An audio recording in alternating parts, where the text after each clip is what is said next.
गरीब साईं सरीखे देख ले प्रतावे जय कोई।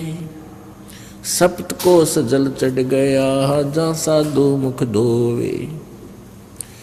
सकल मेदनी मर गई शब्द न पूठा फेर। शब्द कोस क्या बात है डूबो मेर सुमेर। गरीब ऐसे साधु संत जन पार ब्रह्म की जात।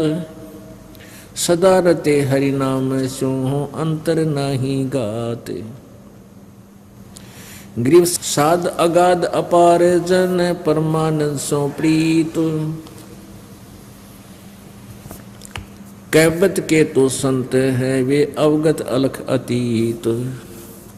महिमा कीजे संत की तन मन धन सब दे। सिर मांगे टाला नहीं मोर ध्वज लख ले। अपने आत्मा इन नकली संतों ने ओरिजिनल संतों की भी महिमा को डाउन कर दिया। इस वाणी में, अमृत वाणी में, सूक्ष्म वेद की अमृत वाणी में क्या बताया है कि महिमा की जय संत की तन मन धन सब दे। ओह, संत अगर आपको मिल जावे, कहते हैं उनका सत्कार कर, उनको तन मन धन न्योछावर कर दे और सिर मांगे, शीश भी मांगे तो टाला नहीं, मना नहीं करे, मोर ध्वज लख ले। राजा मोर ध्वज के घर पे श्री कृष्ण और अर्जुन भेष बदलकर साधु रूप में गए थे। राजा मोर ध्वज अपने पुत्र तामर ध्वज को राज्य गद्दी प्रदान करने की शिरोमणि कर रहा था, राज्याभिषेक करना चाहता था। तो उस समय उसने एक यज्ञ कर रखी थी। उसमें श्री कृष्ण जी और अर्जुन भेष बदलकर चले गए साधु रूप बना के। पहले संत जो होते थे उनकी वचन में शक्ति होती थी, सिद्ध पुरुष हुआ करते थे और उसमें के नागरिक भी उन संतों के वचन को फाइनल मानते थे। मोरध्वज राजा से श्री कृष्ण जी ने कहा, उन्होंने एक माया का शेर साथ बना लिया, सिंह, और कहा कि मेरे शेर को मांस खिला। ये किसी मतलब जानवर का मांस नहीं खाएगा, ये मनुष्य का मांस खाता है।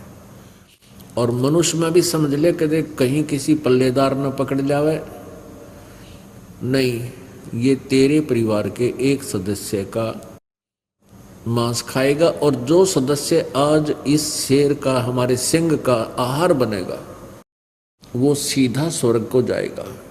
तो उस समय संत होते थे वो परमात्मा तुल्य ही होते हैं। जैसे श्री कृष्ण जी की शब्द में भी शक्ति है और समय रहते हुए वो किसी भी व्यक्ति को, ये लीला की थी, मोर ध्वज ताम्र ध्वज को आरे से चिरवा दिया, जीवित कर दिया। इतनी शक्ति संत में, आम जो सही संत होते हैं उनमें मिल जाती है। तो उस समय के व्यक्तियों को यह विश्वास था कि संत जो होता है वो जो बोलता है उसका आज्ञा का पालन करना चाहिए, वो मिथ्या नहीं होता। तो उन्होंने फाइनल मान लिया कि आज जिस भी प्राणी की मृत्यु होगी, यानी जिसका भी सिंह को मांस खिला जाएगा, वो स्वर्ग जाएगा। और स्वर्ग पाने के लिए तो मृत्यु तो होनी ही है, इतना ज्ञान था उनको। और इतना आसानी से स्वर्ग मिल रहा है, ऐसा सु और फिर नहीं मिलेगा।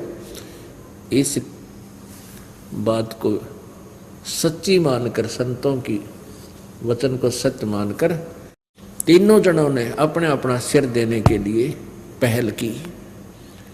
श्री कृष्ण जी के आदेश से फिर मोर ध्वज के पुत्र ताम्र ध्वज को आरे से चरवाया गया। माता पिता ने बेटे को चीरा और ये कंडीशन रख दी थी कि आंखों में आंसू नहीं आना चाहिए तुम्हारे। यदि तुम्हारे आंखों में आंसू आ गया, तुम्हारी सच्ची श्रद्धा नहीं होगी और कच्ची श्रद्धा वाला स्वर्ग नहीं जा सकता।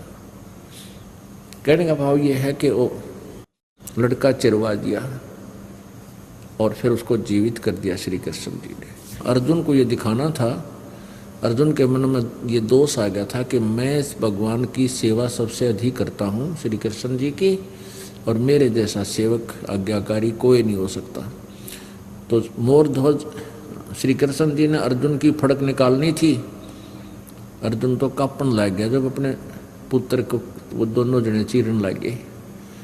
तो कहने का भाव यहाँ जो प्रसंग चल रहा है उसी पर आते हैं कि महिमा की जय संत की तन मन धब सब दे, शर मांगे टाड़ा नहीं मोर ध्वज लख ले। अगर संत सिर भी मांगे चूकियो मत। पहले तो संत मांगा नहीं करते, और किसी परिस्थिति में आपका उद्धार करने के उद्देश्य से कोई ऐसा आदेश हो भी जाओ तो कहते सिर भी मांगे टाड़ा नहीं मोर ध्वज लख ले। संत सलैली सेज के जिनमें कैसी भिन्न, साहेब संत हो उतरे नाम धराया जिनने।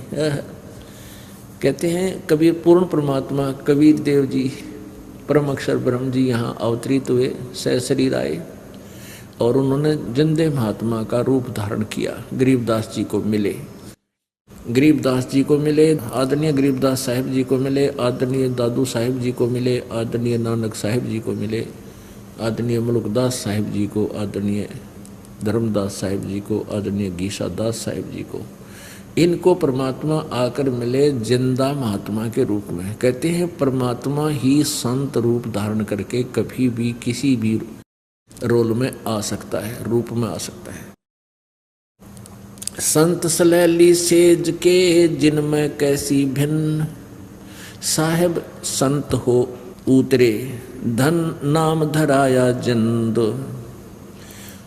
साध संगति हरि भक्ति बिन कोई न उतरे पार, साध संगत हरि भक्ति बिन कोई न उतरे पार।